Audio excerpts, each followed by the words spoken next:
মাশাআল্লাহ, আজি হৈছে পবিত্ৰ শুক্ৰবাৰ অৰ্থাৎ মুছলমান লোকসকলৰ বাবে জুম্মাবাৰ। আজি আমি সেই জুম্মাবাৰৰ ফজিলত সম্পৰ্কে দুই এষাৰ কথা পাতিম। আল্লাহ তাআলাই তেওঁৰ বান্দাসকলৰ বাবে এই জুম্মাৰ নামাজ নিৰ্ধাৰণ কৰিছে। মুছলমানসকলৰ বাবে সাপ্তাহিক সমাৱেশ। আল্লাহ তাআলাই এই সমাৱেশত উপস্থিত থাকিবলৈ আৰু অন্যান্য কাম-কাজ সামূহিকভাৱে বন্ধ কৰি ৰাখি জুম্মাৰ নামাজ আদায় কৰিবলৈ কঠোৰ নিৰ্দেশ দিছে। আল্লাহ তাআলাই কৈছে, হে মুমিনসকল, জুম্মাৰ দিনা যেতিয়া আজান দিয়া হয় তেতিয়া আল্লাহৰ স্মৃতি দৌৰিব আৰু ব্যৱসায় বন্ধ কৰক। আপোনাৰ বাবে ভাল যদি আপুনি বুজি পায়। এফালে আল্লাহ তাআলাই জুম্মাৰ নামাজত উপস্থিত থাকিবলৈ কঠোৰ নিৰ্দেশ দিছে, আনফালে জুম্মাৰ নামাজ পালনত যথেষ্ট পুণ্য দিছে। যিমান সোনকালে আহিব সিমানেই লাভৱান হ'ব। ৰাসূলুল্লাহ সাল্লাল্লাহু আলাইহি ওয়াসাল্লামে কৈছে, জুম্মাৰ দিনা মছজিদৰ প্ৰতিটো দুৱাৰত ফেৰেস্তা থিয় হৈ জুম্মাৰ নামাজৰ বাবে অহাসকলৰ নাম ক্ৰম অনুসৰি লিপিবদ্ধ কৰে।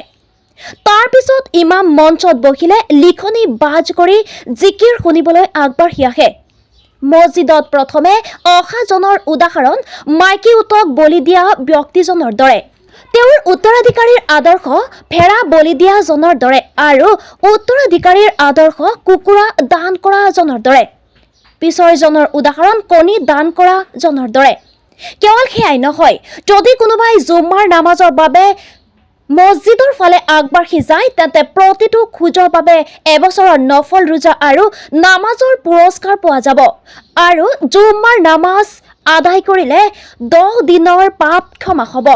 ৰাসূলুল্লাহ সাল্লাল্লাহু আলাইহি ওয়াসাল্লামে কৈছে, যিকোনোৱে শুক্ৰবাৰে ৰাতিপুৱা সোনকালে অজু গ্ৰহণ কৰে, তাৰ পিছত ইমামৰ ওচৰলৈ গৈ মনে মনে খুতবা শুনিব, তেওঁ লোৱা প্ৰতিটো খোজৰ বাবে তেওঁৰ এবছৰৰ ৰোজা আৰু নামাজৰ পুৰস্কাৰ লাভ কৰিব।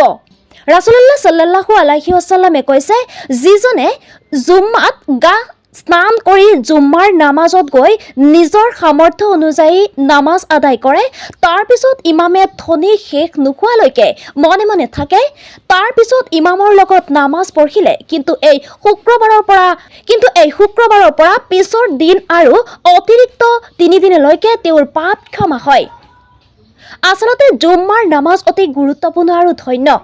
আমাৰ বহুতেই জুম্মাৰ নামাজত অৱহেলা কৰে। অপ্ৰয়োজনীয়ভাৱে আৰু অকাৰণতে কেতিয়াও জুম্মাৰ নামাজ ত্যাগ কৰিব নোৱাৰিব।